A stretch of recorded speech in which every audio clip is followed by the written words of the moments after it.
How to solve session expired problem on Facebook. Hey guys, welcome back to 1 Million Ideas YouTube channel. In this video I'll show you that how you can fix session expired problem on your Facebook account. So before proceeding further, I would like to request you to please subscribe my YouTube channel and click on that bell icon and also give one like to this video.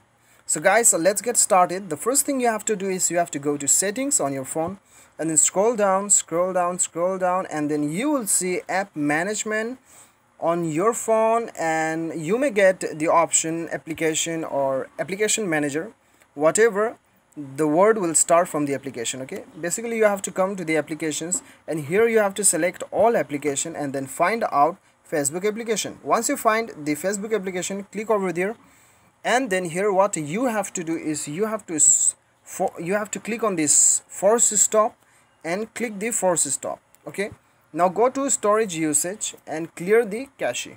Okay, and now clear data and clear the data.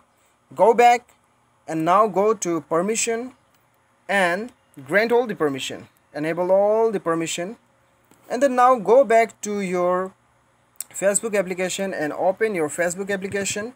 You have to re-log in here. So like guys, after doing this, your Facebook will start working properly. I hope this video helps you. Thank you so much for watching.